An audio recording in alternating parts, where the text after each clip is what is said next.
Nigerian National Petroleum Company Limited and Dangote Refinery are working together to address petrol scarcity in Lagos and surrounding areas. Now, Dangote Refinery, with a refining capacity of about 650,000 barrels of crude oil per day, is planning to commence production and distribution in May 2024. The parties, as we know it, involved are currently discussing pricing, distribution and margins. It is anticipated that locally refined petrol will be less expensive than imported petrol due to the local availability now of crude oil and the elimination of transportation costs. This morning, joining me to discuss this is Esther Otusanya, Senior Investments Research Analyst at Meristem Securities Limited. Thank you so much, Esther, for joining us.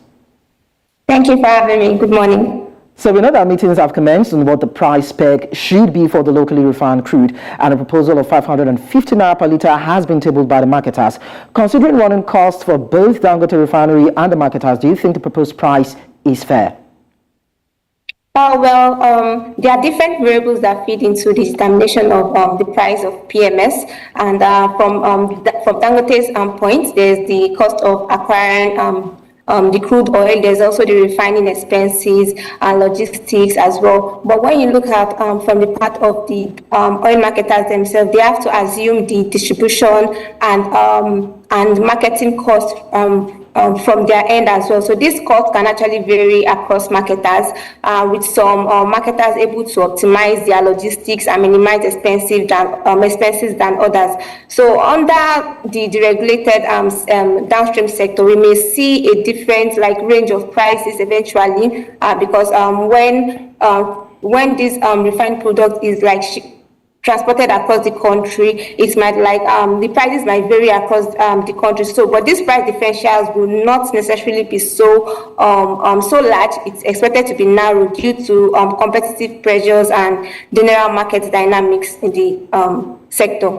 Okay, so according to reports, depot owners currently buy the products from NNPCL at 556 naira per litre and sell to independent marketers at 640 naira per litre. We know what's happening backdoor as regards subsidy payments anyway. But if an agreement is to be made and we are going to look at all the dynamics, what price would you expect, at least a rough estimate of what price the ordinary Nigerian should expect that this commodity would be available to him or her? Well, for one, just like you mentioned, since the deregulation of the downstream sector, the removal of fuel subsidy, and since last year, we've not really, after the initial increase in fuel, we've not really seen that much increase, and this is even despite the fact that there's been an uptrend in crude oil prices and even depreciation of naira. So, like you mentioned, there might be some things going on, but eventually, we think that if the price of PMS now is still around what it is, it ought to have been more than this. If you have to look at other variables that are feeding into the determination of PMS price, but from Dangote Refinery will be able to, remove the pressure from getting FX, and also that means that these oil marketers will be able to get this oil without get the refined product without necessarily depending on the involvement of NNPC. So eventually, if we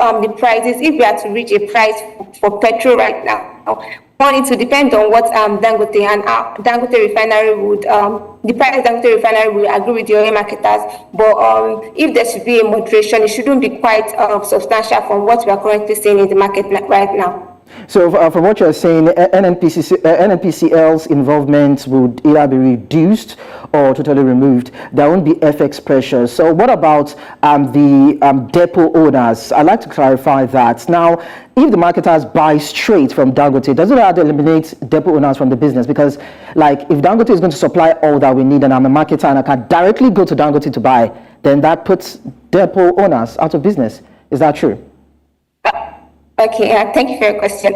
Depot owner, they'll still be within the value chain, not necessarily removed out of the value chain, but before, where they are able to play a very big role by also putting some margin or some sense of expenses to the prices. They won't be able to play that much in the space right now, because the independent the IPMAN, that's the association from the oil marketers, they are like having a bulk agreement directly with Dangote Refinery. But definitely we still need the depots to be able to like distribute this product across the country like efficiently, because without the depots there will be like timeline disruptions. Okay. And also even seeing that the road network, transportation network in Nigeria is not quite like efficient, it might also impact how fast these products can reach their end users eventually. If the depots are removed, it means like we are looking at more scarcity in the near term. I mean, from the recent happening where there was scarcity, and it was due to the fact that there was a bit of issue with one of the depots which eventually led to scarcity in the downstream sector. Okay, we are still going to look at the issue of the current scarcity situation that we're faced with now. But quickly, Nigeria has not been able to meet its OPEC plus quota. It wasn't even able to meet the volume of required, of course, production by Dangote to refine at some point. And Dangote allegedly started to source for crude from the international market. So how sustainable do you think this will be at the long run if production levels don't improve? Okay, for Dangote sourcing its crude needs outside the country, for one, we know how the upstream oil and gas sector work. Many of the contracts are already predetermined, and the upstream companies will have to fulfill and honor those contracts. Many of these contracts are like forward and futures contracts, and they have to honor them because they're already like in agreement with other crude buyers. So for Dangote to have resorted to getting the crude from the US, we do not see the continuation of that happening for a long time, because definitely the crude produced in Nigeria will be able to meet the production needs of Dangote and other refineries in the country. I mean, even before Dangote got the 2 million barrels of oil from the US, the country already supplied about 6 million barrels of oil to the refinery. So I believe that eventually when production should kick up, I mean, there's been a lot of reforms from the government about shoring up our production levels. We know how much the government has been doing to also improve like insecurity in the areas where that is impeding like the production levels. I mean, if we should see investment as well, more investment into the sector, upstream sector, I mean, across value chain, it will also improve how much oil production the country will be able to offer, and that in that line, Dangote would eventually have to like get the oil, most of the crude needs in the local market instead of resorting to international markets. Okay, so let's now go back to the issue of fuel scarcity that you mentioned a while ago. Now, we see that it is gradually returning, and Nigerians seem to be in the dark as to why. Is it because of the ongoing price negotiations? Because some Nigerians are saying that, if there's going to be a hike in price, that the sellers or the vendors would hoard and sell it at a higher price. And a couple of weeks back, there have been speculations that because of the in-play of Dangote in the sector, that the price should come down. But still yet, we're seeing a scarcity at the pump. So why is that? And should we even be experiencing scarcity at this time?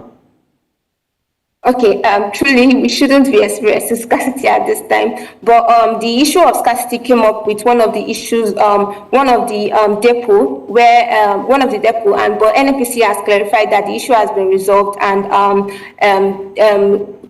petroleum product is expected to like flow into the local market very well right now. But when we look at Dangote Refinery eventually, now the refinery is producing with a capacity of 350,000 barrels per day. But eventually, if the refinery tilts closer to its full capacity, installed capacity of 650,000 barrels per day, we expect some level of economies of scale to happen in that end. So as such, the higher the output, the lower the cost cost of production, per average cost of production. So that means that prices would, in the long run, maybe not eventually now, prices will eventually like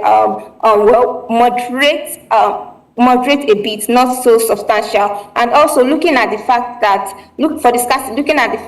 Dangote would Dangote Refinery is expected to like continue increasing its capacity. I mean, there will be enough products available for the local market, even enough outside exceeding local demand, and there's the possibility of export outside Nigeria as well. Okay, so let's still talk more about around the issue of the output, how it would affect output, cost of production, and pricing. Well, I'm sure you know that a modular refinery is simplified refinery requiring significantly less capacity or capital investment than our traditional full-scale refinery facilities. And a $1 billion fund to support indigenous refinery projects has been proposed. So do you buy into the idea of investments along these lines to further improve Nigeria's refining capacity, which may also in a way help in reducing the price? Well, generally, in recent time, there's been a reduction in investment in the Nigerian oil and gas sector across the value chain. But with recent reforms and policy direction, we might begin to see interest from investors in the sector. But we know that the refinery itself is quite a cost-intensive project, like you mentioned. But there are various ways that the government can actually use to incentivize more refineries in Nigeria. There's streamlining of the regulatory processes and even offering like some sort of grants for refinery construction. Like we have, even the government themselves have the Port Harcourt Refinery has started production this May with about 60,000 barrel per day processing capacity. So we just expect that more focus, there's need for more reform from the government's arm. Like there's need for more focus on insecurity, because this will go a long way in encouraging investors, not just for the refinery, but also across the value chain, the upstream as well. All right, Esther Otusanya, Senior Investments Research Analyst at Meristem Securities Limited. Thank you so much for helping us understand this better. Thank you for having me.